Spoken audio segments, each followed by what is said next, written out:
అందరికీ నమస్కారం. ఎస్కేపీవీవి Hindu high school student ఛానల్కు తిరిగి స్వాగతం. ఈరోజు మనం జంధ్యాల పాపయ్య శాస్త్రి గారి గురించి తెలుసుకుందాం.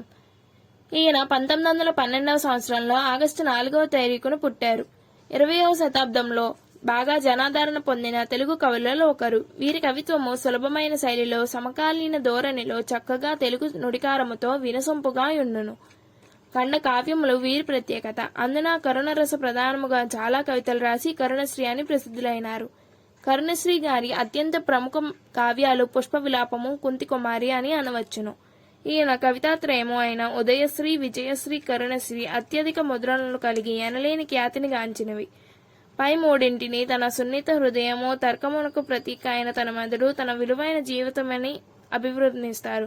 ఈ మూడు రచనలు కరుణశ్రీ గారి ప్రకారము సత్యం, శివం, సుందరం యొక్క రూపాంతరాలుగా పరిగణిస్తారు. ఈయన కవిత్వము పాఠకులని ఆత్మజ్ఞాన శిఖరాంచులనే కాక సమాజాంతరాలలోని దుఃఖాన్ని, వాటికి కారణాలని, పరిష్కార మార్గాలని కూడా చూపుతాయి.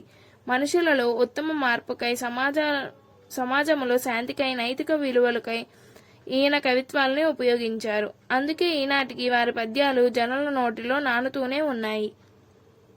మీరందరూ జంధ్యాల పాపయ్య శాస్త్రి గారి గురించి ఎంతో కొంత తెలుసుకున్నారని భావిస్తూ ధన్యవాదాలు.